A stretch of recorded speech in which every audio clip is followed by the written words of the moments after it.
இன்றே டவுன்லோட் செய்து உங்கள் ஃபேவரட் ஷோக்களை என்ஜாய் பண்ணுங்க. என்ன தைரியம் இருந்தா நீங்க இப்படி பண்ணுவீங்க? ஏய், நீ யாரடி அது கேக்குறதுக்கு? முதல்ல வெளியில போ. ஓ, நான் யாரா? இருங்க, இப்பவே ஸ்ருதி சில்ட்ரன் கேருக்கு இன்ஃபார்ம் பண்றேன். அப்ப தெரியும் நான் யாருன்னு. கொஞ்சம் பொறுத்துக்குமா.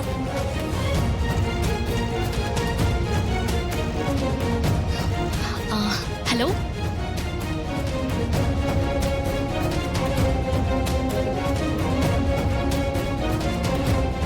இந்த இடத்துக்கு உடனே வாங்க, நான் உடனே லொகேஷன் ஷேர் பண்றேன்.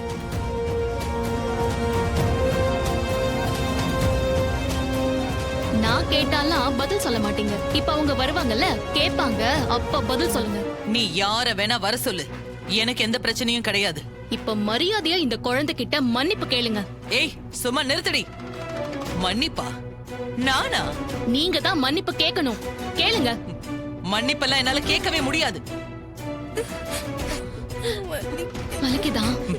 அழாதடா, சரியாயிடும். காட்டுங்க. Excuse me. சார், வாங்க சார். சார், என்னாச்சு? நான் தான் உங்களுக்கு வாய்ஸ் மெசேஜ் அனுப்புனேன். இதோ இந்த குழந்தையோட கையை பாருங்க சார். இவங்க குழந்தைன்னு கூட பார்க்காம என்ன பண்ணி வச்சிருக்காங்கன்னு பாருங்க சார்.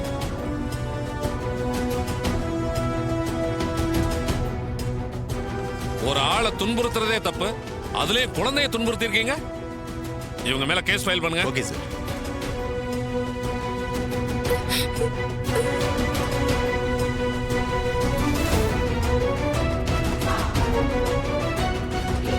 கொஞ்சம் தனியா வாமா, உங்ககிட்ட கொஞ்சம் பேசணும்.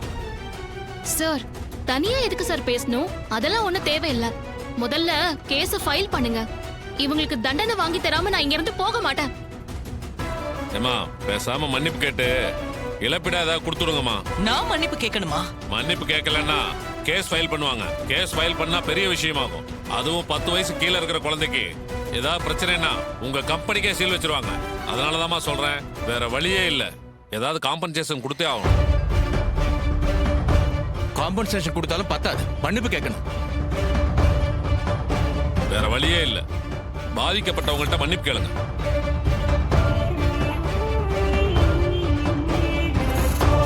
தெரியாம பண்ணிட்ட, மன்னிச்சிருங்க. இது மன்னிப்பா?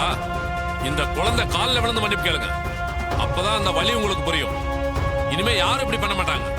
காலில் விழுந்து மன்னிப்பு கேளுங்க. விழுங்க, விழுங்க.